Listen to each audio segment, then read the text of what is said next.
Pesquisas recentes têm cravado cada vez mais o segundo turno entre Bolsonaro e Lula. E o famoso centro, ou também chamado terceira via, não emplaca. Todos os seus candidatos continuam com pontuações muito baixas e até todos juntos não batem, não chegam na pontuação ou do Bolsonaro ou do Lula. E também nessas pesquisas, como essa mais recente do Datapoder, já mostrou até mesmo o Lula vencendo o Bolsonaro com larga vantagem. Então, será que podemos dizer que essas pesquisas são confiáveis e que Lula é favorito e que o centro já está morto?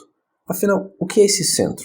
E principalmente, é disso que o Brasil precisa? Será que o Lula, ou até se supostamente esse centro conseguir renascer das cinzas e chegar ao segundo turno, ou até mesmo vencer, será que é isso que o Brasil precisa?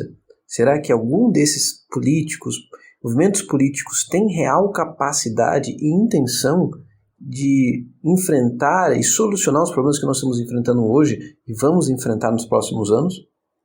Bom, é isso que nós vamos discutir aqui. Se quer entender isso, fico por aqui. Eu sou Gustavo Ezequiel Lustosa e você está no Biologia Política, canal de divulgação científica e também de luta por políticas públicas baseadas em evidências. Então lutamos por saúde pública, conservação, melhoria da educação e do nosso sistema político. Se interessou? Então se inscreva no canal, ative o sininho, compartilhe com os amigos. Agora você já fez tudo isso, então vem comigo.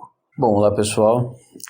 Peço desculpa pelo sumiço, mas por uma questão de saúde mental eu parei um pouco de ver a questão de pandemia e também apertou algumas coisas aqui pessoais, mas o canal não morreu, a página morreu, muito pelo contrário, agora vem uns investimentos aí. Mas enfim, tirando isso de lado, vamos falar um pouco sobre essas últimas pesquisas, tá? E a minha perspectiva e a minha visão sobre a eleição presidencial, tá? E antes que você se pergunte, quem sou eu, vale destacar que apesar de eu não ser cientista político, tá? As minhas previsões normalmente, minhas análises normalmente não são tão erradas, muitas mais recentes, evidentemente. Tanto que, por exemplo, se você for ver o meu vídeo que eu falo da eleição do ano passado, eu cravei coisas ali e que muita gente negava, gente assim que é considerada especialista, e não é porque ela errou uma vez que ela deixou de ser especialista, mas muita gente especialista errou. Então, por exemplo, eu em 2020, nesse começo de ano, mas falando da eleição de 2020, eu falei, olha, eu não vejo aqui nenhuma derrota do bolsonarismo tão grande como dizem, tá? Sim, é claro, ele não conseguiu eleger ninguém pós-Chaves, foi uma coisa muito boa.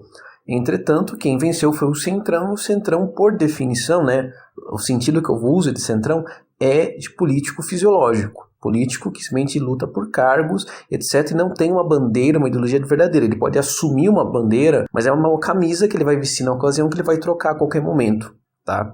E um dos que negaram isso, foi o Antônio Villa, tá? Que eu gosto bastante, mas ele, o Marco Antônio Villa, mas que às vezes ele é muito torcida, tá? Com todo respeito à carreira dele, por exemplo, se você for ver alguns vídeos, ele vai falar legal, ele fala assim, onde já se viu chamar Covas, Eduardo Paes e Centrão, Eduardo Paes faz parte do governo PT, fez parte do governo PT, aliado, agora se banca como de direita, do centro-esquerda, chama a gente do Novo, e depois logo que ele foi eleito e começou a falar que ia dialogar com Bolsonaro, enfim, que é um cara mais centrão que isso, porque as pessoas muitas vezes confundem centrão com ser corrupto, não é esse sentido que eu falo. Mas eu já vou discutir um pouco melhor essa questão de definição. Ou, por exemplo, ser ruim, tá? Você pode ter um político que você acha que, apesar dele ser fisiológico pra caramba, ele não tem uma bandeira, ele não é ruim pro padrão brasileiro. Ele, às vezes, é melhor ter um cara que é fisiológico, mais pragmático, do que ter um cara que é radical por uma ideologia, tá? Eu mesmo penso isso às vezes, depende, Então, eu acho isso importante. Mas esse foi um erro que eu cravei que o Bolsonaro, então, nesse sentido, não era para encolher, tá? Como muitos falavam e tal, e não encolheu, ele mantém até agora em torno de 30% de apoio, e conseguiu eleger o seu candidato, o seu aliado como presidente da Câmara e do Senado também. Então, enfim, muita coisa ali que eu falei estava certa, tá? E por quê? Porque é só você olhar para os dados, olhando assim, fazendo uma pesquisa boa e não ter torcida, não procurar nos dados aquilo que você gostaria de encontrar, mas olhar o que realmente esses dados falam, tá? E vamos lá, o que tem saído nas últimas pesquisas, e eu já tinha falado inclusive sobre isso desde o primeiro, assim, logo depois que o Lula teve a decisão de anular, né, as suas condenações, pelo Fachin, eu fiz uma postagem sobre, e ali eu já falei mais ou menos o que eu vou falar aqui, tá? Eu espero estar errado, só para deixar bem claro, mas eu dei ali uma palhinha sobre isso. O que? O Lula já estava nas pesquisas antes disso acontecer, ou o Haddad, tá? E a gente sabe que o Lula tem uma capacidade muito boa assim, de transferir votos para o Haddad, e o Haddad também recebia muito bem esses votos desde as pesquisas. Tá? Então, assim, não é muita surpresa, aliás, não é surpresa nenhuma ver o Lula pontuando 32%, 34% de votos, tá? Numa pesquisa de primeiro turno. Tá? Isso já estava acontecendo. Então, é totalmente lógico que isso iria continuar. Tá? Pode aumentar, pode diminuir, mas isso é o mínimo que se esperava. Entretanto, eu já tinha falado ali sobre o tal centro, tá? E eu já vou falar melhor desse centro, mas eu também falava que esse centro tinha em torno de 20%, tá? 20% a 30%. E aí que vem o grande ponto de quem que esse centro vai mandar o voto, porque isso pode tanto ser já dividido no primeiro turno, tá? Quanto pode os candidatos continuarem bem votados, ou quer dizer, serem votados no primeiro turno, mas no segundo esses votos vão ser dados para alguém ou vai ser tudo nulo e branco, né? E isso foi minha preocupação, né? Porque se você for analisar os candidatos que são chamados de centro, né, e até nessa última pesquisa do Poder Data são ainda, a maioria deles são de direita ou centro-direita, tá? Com algumas exceções. Então, a primeira exceção óbvia é o Ciro, tá? Então, o Ciro, de fato, ele é de esquerda, não é de centro-esquerda, ele é esquerda, apesar que ele tenta se apresentar como centro-esquerda e muita gente coloca ele como centro-esquerda. Eu vou entrar nessa questão do centro daqui a pouco. E os demais, e você tem lá o Mandetta, que a gente não sabe se é direita ou esquerda, tá? Em algumas pesquisas já estava o Boulos já, apesar que nessa última pesquisa do Dado Poder não saiu, né? Não tem ele, quer dizer, tem ele, mas ele não pontuou, né? Então, enfim. Mas os outros candidatos, né, que têm uma votação expressiva é o Moro, é o Dória, é o Huck, tá?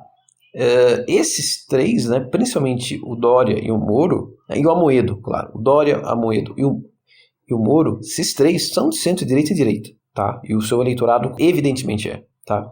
O Huck, que é mais difícil de saber, tá? Mas parece que na verdade o público do Huck é mais até de centro-esquerda e esquerda, tá? Isso ainda a gente pode falar que dá para dizer como centro-esquerda.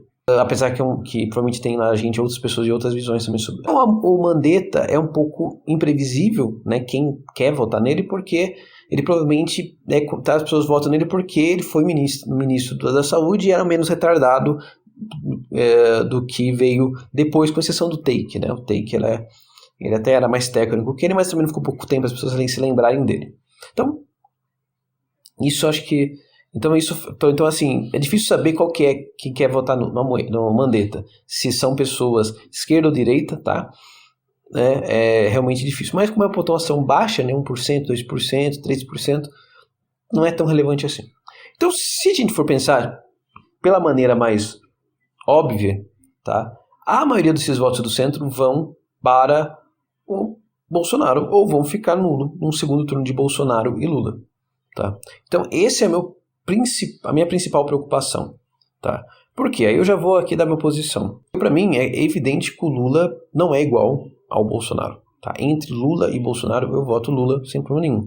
Bom, eu imagino que você deve estar pensando, mas poxa, a pesquisa também fala do resultado do segundo turno, né? E o Lula vence, do que você está falando? Bom, aí a gente tem que se discutir sobre pesquisas, tá? Sim, pesquisas são confiáveis, eu falei isso no outro vídeo que vai estar aqui no card, no final também. Mas eu explico ali como que pesquisas são importantes e são realistas, olhando tendências, tá? Não que a pesquisa, por exemplo, de 1 ano, 2 anos atrás vai mostrar quem vai vencer ou coisa assim, mas mostra quem vai ter chance, quem vão ser os principais players ou coisa parecida, tá? Então, por exemplo, no vídeo eu explico, por exemplo, como as pesquisas já mostravam que Geraldo Alckmin não iria bem, que o Ciro poderia triunfar, que o Bolsonaro já começava a crescer e mostrar ali que poderia ser um outsider, e o Haddad teria em torno de 30% dos votos, tá? Tudo isso dava para ver, né? Na pesquisa de 2 anos atrás. Só bastava querer ver. Então, nessa pesquisa, foi o que eu falei, né? O Huck estava indo bem, tá? O Dória estava derretendo, né? parece que ele já desistiu, talvez agora ainda tente, mas não é o que parece. E o Huck, no caso, realmente continua indo bem na pesquisa. Entanto, né, eu falei também, continuo com essa visão, que pesquisa de segundo turno aí é um pouco forçar a amizade. Porque é outra coisa, tá? Uma coisa é primeiro turno. Primeiro turno as pessoas vão muito pelo que gostam, tá? Por, sei lá, quem vai ter mais tempo de TV ou agora nas redes sociais. Agora, segundo turno é outra coisa. Segundo turno já tudo fica igual. Então, por exemplo, se um candidato no primeiro turno tinha pouco tempo de TV, chega no segundo, então é outra coisa, ele já está jogando igual para igual. E no Brasil também tem um ponto. Quem termina em primeiro lugar normalmente vence, né? Sempre vence o segundo turno. Tá? Então, e aí, né? A gente teria ver quem teria que terminar o primeiro turno, tá? Por enquanto é o Lula, mas o Lula está empatado tecnicamente com o Bolsonaro. Então não dá para a gente cravar nada. Tá? Entretanto, a questão de passagem de votos de candidatos realmente ideologicamente parecidos realmente funciona. Se você pegar os candidatos, o resultado do primeiro turno da eleição passada e ver, né, qual foi a transição dos votos, você vê que bate certinho na verdade. Tá?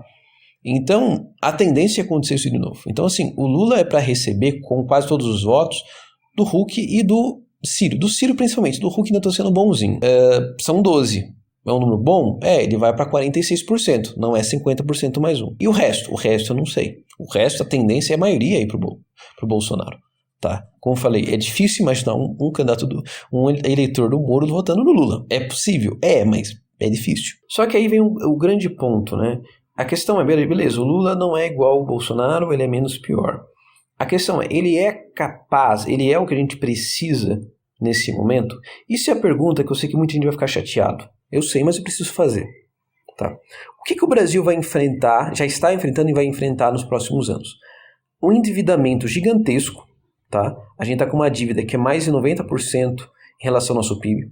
E isso é uma coisa muito grave para um país pobre aqui no Brasil. Uma coisa é o Japão ter mais de 100% de endividamento em relação ao PIB. Tá? Porque o Japão tem uma produtividade altíssima. Outra coisa é o Brasil. Tá? A gente está com dificuldade para rolar a dívida. Esse é o nível que o Brasil está. Ninguém está querendo comprar títulos nossos. Esse é o nível que o Brasil está. Tá? Para fazer uma analogia um pouco boba, mas eu acho que funciona, essa diferença de, por exemplo, alguém que ganha um salário fazer um empréstimo de 2 salários. Tá? E outra diferença de alguém que ganha 10 mil reais e fazer um empréstimo de 20 mil. Ambos estão proporcionalmente com o mesmo nível de endividamento. Acontece que quem tem 10 mil, sabe, consegue pagar, sei lá, R$1.000 por mês do empréstimo. Tá? E não vai sofrer tanto se soube bem aplicar aqueles 20 mil. O pobre, ele com mais R$1.000, ele não consegue fazer porcaria nenhuma, mas ele paga uma conta e ele não vai conseguir tirar R$200 para pagar esse empréstimo, tá? Ele vai se endividar certamente. Então essa é a diferença. Tá? Então a gente precisa ter essa noção. Então isso a gente precisa entender. Então o Brasil está super endividado, tá? É o único país grande que não vai conseguir crescer nesses próximos anos. Eles falaram que a gente vai entrar numa hiperinflação e estagnação econômica. Tá? O pior dos dois mundos. Tá bom? A gente tá com uma educação que já estava uma porcaria, só que estávamos caindo no PISA. Agora veio a pandemia que deixou as aulas paradas 1 ano. A gente está tentando voltar agora, mas não se sabe se vai dar certo. Tá? A vacinação está super atrasada. Tem países como o Chile, os Estados Unidos, que já vacinaram mais de 30% da população e por abrir tudo estão tendo volta de casos. O Brasil nem vacinou 10% com a segunda dose, já está querendo abrir tudo de novo. Então, né, é tragédia anunciada, desculpa ter que falar isso. Mas então, eu não sei se a pandemia vai melhorar aqui até ano que vem, tá? E o jeito como no que vê nos Estados Unidos, talvez não é nem só aqui que vai ter problema, tá? Então isso me preocupa muito, mas isso é papo para outro vídeo, tá? A gente tem a questão das mudanças climáticas, do problema do meio ambiente, a gente tem o Brasil sendo um par internacionalmente, etc. Então, a situação do Brasil é muito pior, é muito mais crítica, talvez, em toda a nossa história. E, inclusive, está morrendo tanta gente que o Brasil está encolhendo em algumas regiões do país. Então, esse é o nível que o Brasil está. Então, era para a gente estar discutindo aqui nova forma de... A gente devia estar discutindo aqui uma nova Constituição. É isso. Nova Constituição, uma nova política, uma nova forma de ver as coisas, com novos ideais, com novos paradigmas. E o problema é que, assim, eu tenho acompanhado o Lula nas suas entrevistas e eu não vejo isso. Eu não vejo o Lula falando nada novo. Vejo o Lula falando de dar dinheiro, de voltar a fazer políticas sociais, que beleza, eu concordo, mas tá, e o que mais? O que você vai fazer?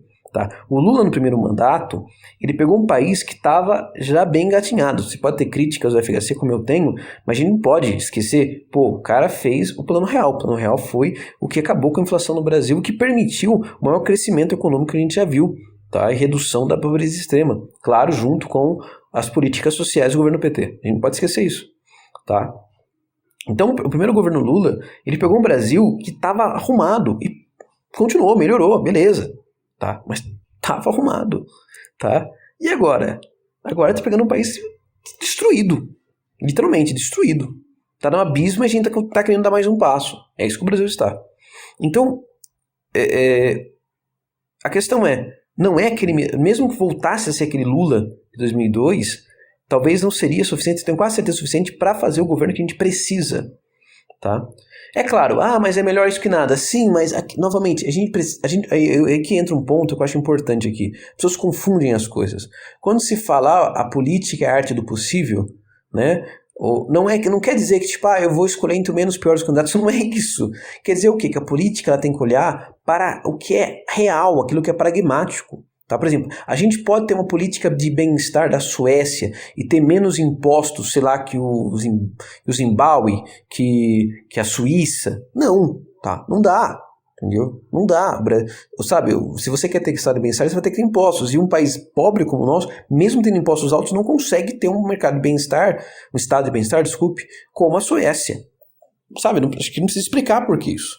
Tá? Uma coisa é tirar 50% do salário de um sueco, né, que a renda média é mais de 10 mil, do que tirar a renda daqui do que a renda média é um salário, tá? É isso, tá? R$ 1.000, entendeu? É isso, essa é a diferença, tá? Não vai ter passe de mágica que vai fazer isso mudar isso em pouco tempo. Pode ser que alguns anos, bolsas políticas mudem, mas não vai mudar de dia para outro, tá? Então esse é o fato que a política tem que lidar. A questão a gente devia procurar na política fazer aquilo que a gente precisa fazer. Que seja suficientemente bom, seja a direita, seja a esquerda, para cima e para baixo.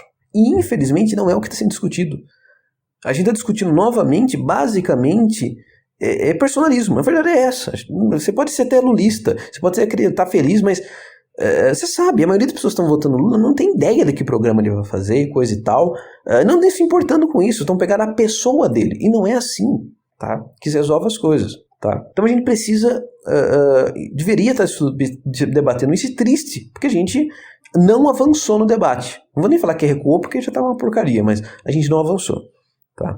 Então é isso que me preocupa sobre o Lula. Se o Lula formar uma equipe atualizada de coisa e tal, sabe, ótimo, sabe, eu tô feliz. Vou ficar feliz se ele for eleito, claro, beleza.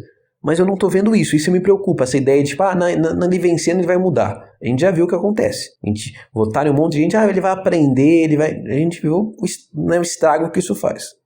Bom, deixando tudo isso de lado, aí você pode pensar, mas então você tá falando que esse candidato de centro é que vai, que ele que é o que a gente precisa? Vamos lá, vamos com calma. Primeiramente, o que é esse centro? Que não falei, o centrão. Centrão causou uma confusão tremenda para mim ano passado. Por quê? E 2018 também. Porque até 2018 se falava todo dia mal do centrão. Aí chegou na eleição de 2018, os caras falaram, a gente precisa de um candidato de centro. Aí ficou, mas eu imagino o leitor comum, né, falando, mas você não tá falando que centro era ruim? Agora vocês querem um candidato de centro, né? Ficou uma coisa realmente confusa, né? Porque de fato centrão não quer dizer muita coisa, tá? É até uma coisa errada, porque a maioria do pessoal que é chamado de centrão na verdade são reacionários, tá? Não tem nada de centro, tá? Mas enfim, então, como eu já falei, eu falo centrão querendo dizer político fisiológico, que não tem uma bandeira, uma ideologia realmente clara e definida e fiel, tá? Isso às vezes é bom ou ruim, tá? Normalmente é ruim, em longo prazo é ruim, mas não é sempre, tá? Agora e centro? Aí que tá. Eu me declaro de centro porque, de fato, quando eu faço lá os programinhas do Nolan, eu caio no centro. Tipo, literalmente, eu caio no ponto 00.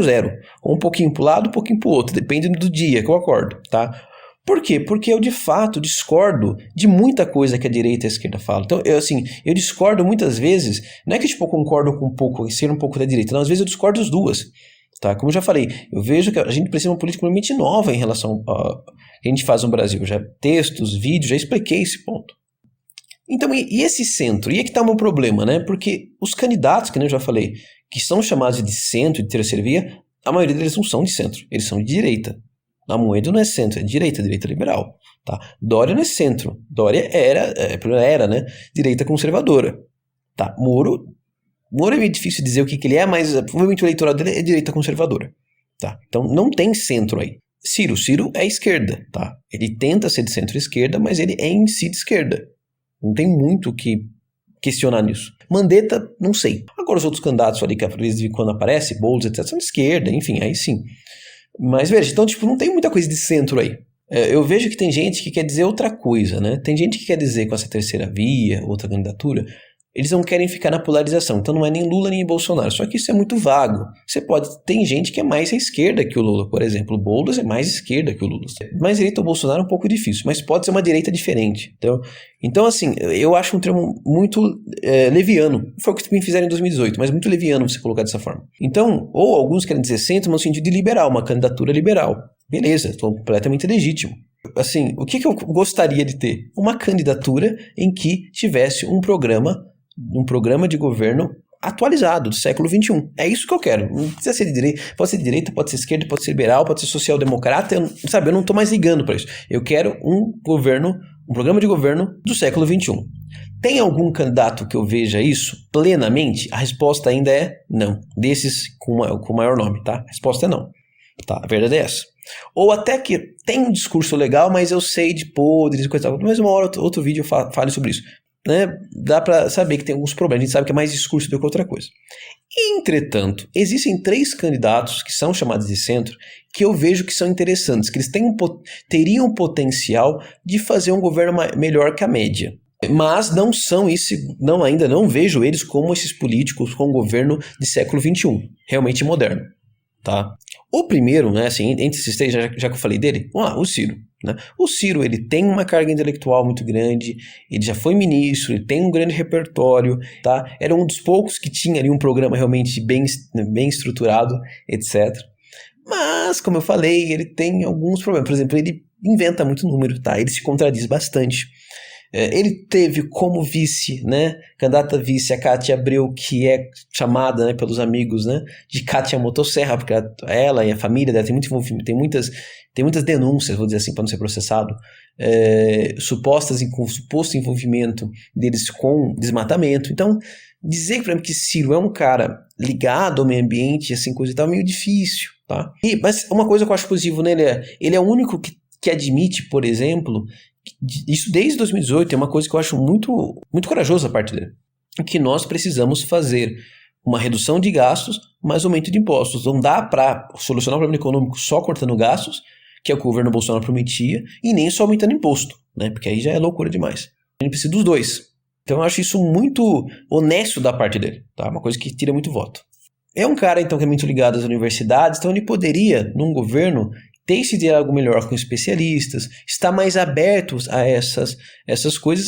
Agora, outro candidato que eu acho interessante é o Eduardo. O Eduardo ele tem sido um governador bom, até para o padrão brasileiro, né, principalmente em relação à pandemia. Não está vendo que está sendo espetacular, não está sendo melhor, mas está acima da média. Tá? É um cara ligado a grupos que tem essa política, que tem essa bandeira de renovação política, de política baseada em evidências, como Renova BR, Acredito, etc. Tá? Eu já vi, ele, por exemplo, em várias palestras ele mostra um conhecimento bastante acima da média. Por exemplo, eu vi, pelo que eu me lembre, tá? Pode ser que tenha outros que falaram, mas ele foi um dos primeiros, se não talvez o único até, a falar, por exemplo, sobre a questão de lockdown endógeno, exógeno. Eu sei, tipo, nossa, você tá falando que o cara é bom só porque ele sabia um termo bonitinho? Tá, isso já é muita coisa pro padrão brasileiro. Só você pensar quem é o presidente, né? Isso é muita coisa. Então, assim, é um cara que, pelo visto, é bem atualizado. Ele é jovem, literalmente, né? E tem uma nova pegada. Ele, assim, não tem essa coisa antipolítica, como muitos fazem, mas também não é tão fisiológico. Então, eu acho que ele também mostrou ter capacidade de poder ser esse candidato, esse político que seria de transição ou poderia iniciar uma nova política no Brasil, uma verdadeira nova política, tá? E tá aberto a ouvir técnicos, cientistas e coisa e tal. Tudo bem? E por fim, né, o Mandetta, tá? Os podres, Eduardo, né? Podre é PSDB, né? Que é um partido que está muito queimado, que teve erros na sua gestão. Também, quando ele se lançou como candidato, ele se lançou muitas vezes fazendo um morde-a-sopra ao Bolsonaro. Eu acredito que é porque ele está sendo apoiado por muita gente do PSDB que é aliado do Bolsonaro hoje, como por exemplo o Aécio, que queria dar uma cutucada no Dória. Tá? Então, é meio complicado essa passação de pano que às vezes ele fazia. Tá? Ele fazia crítica, depois ele passava pano, fazia crítica, passava pano. Morde-a-sopra, né? E por fim, né, eu acho que um outro interessante é o Mandetta, né? O Mandetta, por mais que eu também achei superestimado as elogios que faziam a ele, tá? Mas, enfim, né? Por mais que ele possa ter erros, ele é um cara que tem algum conhecimento técnico, ele já foi médico, ele tinha uma equipe muito boa, por exemplo, o Wanderson, que foi secretário dele quando fez aquela entrevista pro Átila, o cara matou ali tudo que aconteceu no Brasil, né? Que a pandemia era sazonal, e eu já expliquei isso em vários textos, era uma coisa que muito negacionista superestimava, e até hoje superestima, né? Falando, país quente não sofre com pandemia. Enfim, o Brasil aí para provar o contrário, Equador, Irã, etc. Mas, por outro lado, né?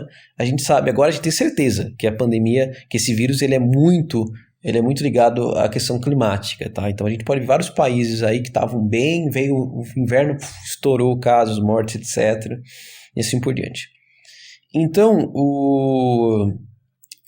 assim, ele poderia, sendo ou líder da chapa ou sendo vice-presidente, ser uma voz ali, alguém que conseguiria se comunicar com especialistas, que teria essa capacidade de ouvir e entender. Tá? Por exemplo, a gente tem um presidente atual que não consegue fazer isso, né? Então, é um cara que ele tem muitos erros, provavelmente se você for buscar o histórico, ele é mais político que técnico. Tá? Provavelmente tem muita caveira aí. Como eu falei, ele também não foi um ministro tão bom como muitos imaginavam. Por exemplo, ele nunca foi defensor do lockdown ou quarentenas pesadas, nem mesmo localizadas. Tá? Ele sempre deixou bem claro isso. Ele até o Anderson brincava, né? A gente não era a favor nem de quarentena horizontal nem vertical, mas uma diagonal, né? Uma coisa só nossa.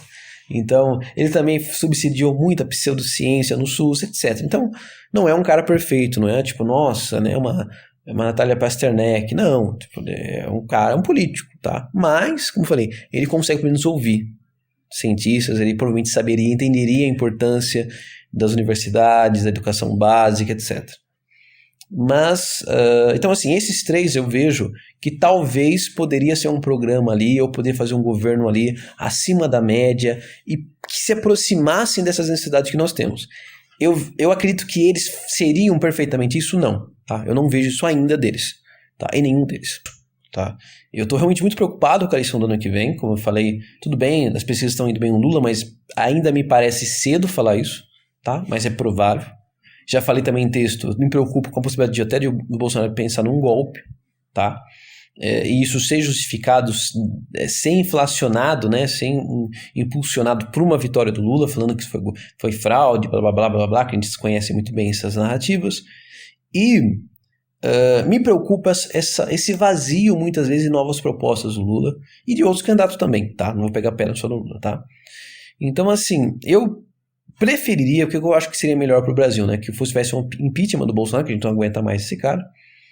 E se fosse bom, sim, ter uma outra candidatura surgindo com o impeachment ou não. E, né, o que me preocupa, como eu falei, a questão do golpe e a questão da falta de debate, falta de programa. Então, se tivesse uma terceira candidatura realmente com um bom programa, não vale ser só por ser diferente do Bolsonaro e Lula, não.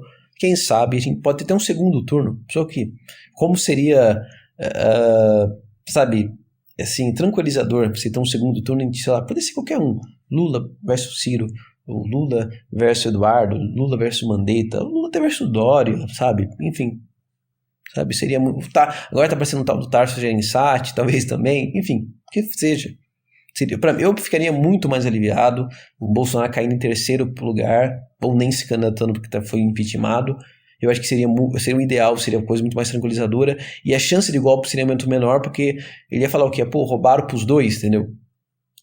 Então acho que seria muito melhor isso, mas mas, como eu falei, me preocupa muito. Eu espero estar errado, tá? E por isso eu falo, isso é uma coisa que eu falo desde 2020, tá? Foque no legislativo, qualquer coisa, tá? Foque em deputados, estaduais, federais, porque seja vencendo o Lula se você não quer o Lula, seja vencendo o Bolsonaro se você não quer o Bolsonaro como eu, seja vencendo um outro candidato que você não goste, pelo menos a gente vai ter um legislativo para salvar, tá? E esse legislativo falhou, foi muito falho, na verdade, mas muitos ali foram que seguraram muita barra e tomara que a gente melhore isso de qualidade. Tá? Então é essa a minha posição sobre as pesquisas da eleição do ano que vem. Tá? O meu foco vai ser muito mais em ajudar, em tentar ajudar alguém ali no legislativo do que tentar ficar focado em eleições presidenciais. Eu realmente estou bastante pessimista quanto que essas pesquisas apresentam. Ok? Bom, então é isso. Valeu, falou, se concorda, discorda, coloque seus argumentos aqui nos comentários, compartilhe com os amigos, tá? Se inscreva, convide pessoas, tá? E qualquer dúvida, crítica, sugestão, coloca nos comentários e nos siga nas outras redes sociais, ok? Então é isso, valeu e falou e fique em casa.